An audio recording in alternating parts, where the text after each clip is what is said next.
The Commission of Inquiry into State Capture will resume on the 12th of November. This comes after the Commission's legal team-led evidence leader Thandi Norman applied for a postponement of the testimony meant to be delivered by the former Public Enterprises Minister Barbara Hogan this morning. Hogan is expected to shed light on circumstances surrounding her removal from Cabinet in 2010.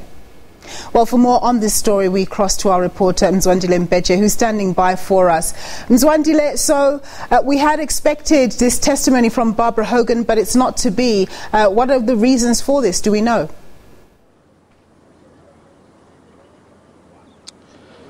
Indeed, Nombu, we were told that she had to submit a second statement, which was received by the Commission quite late.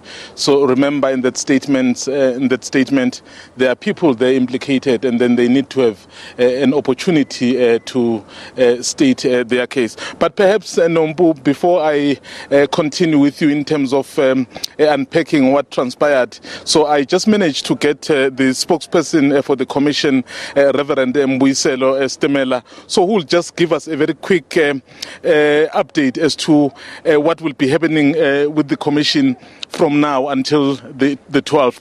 Mr. Mbeje, the Commission is adjourning.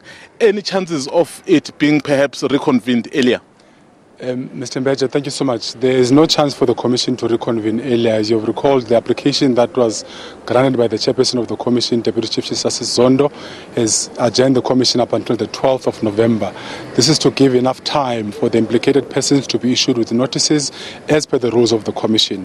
Therefore, there will be no reconvening of the Commission until the 12th of November, as indicated at the hearing this morning. But do you feel the Commission is on course, given that there have been numerous postponements, and then perhaps that could lead to the time being extended even further? I just want to emphasize the fact that the work of the Commission is not only at the public hearings. There's a lot of work happening behind the scenes where the Commission is doing its work through its investigation and legal team and the entire Commission. Therefore, the Commission of Inquiry into State Capture is hard at work with continuing doing its work and ensuring that the work of the Commission is continuing as planned. The public hearings, yes, get postponed here and there, but that's not only the work that the Commission is doing. There are other instances that we work very hardly behind the scenes to ensure that the work of the Commission continued as planned. My final question to you, are the witnesses coming forward? We've heard Judge Zondo making a call to those who have information, even the President of the country doing the same. Are they coming forward? The chairperson of the Commission, Deputy Chief Justice Zondo, has been very consistent in his call to ensure that the public of South Africa assist the work of the Commission in ensuring that we achieve what the Commission was set for. Yes, witnesses do come forward. As I mentioned, that there is a lot of work happening behind the scenes.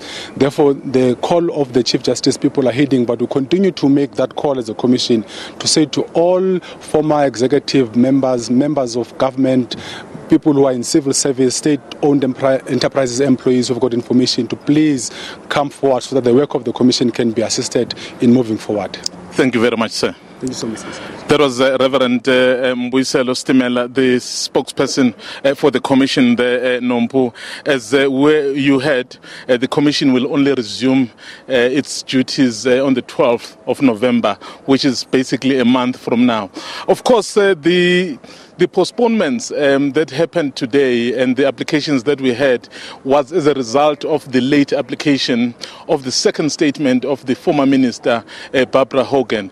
And of course, the Commission hadn't received the statement from the Minister of Public Enterprises, currently Minister Gordhan, who was supposed to then give his evidence on Friday. So given those issues, so the legal commission felt, the legal team of the Commission felt that it's necessary that there be postponements, because there would be people in all likelihood who would be implicated in those submissions. So those people must have an opportunity. But I may just add, Nombu, that the legal rep for the former president expressed his displeasure, saying he had been given the earlier statement which had implicated the former president by former Minister Barbara Hogan. So they weren't aware of the latest statement that was then given by Hogan. So But he didn't actually oppose the application. He just raised his concerns because, it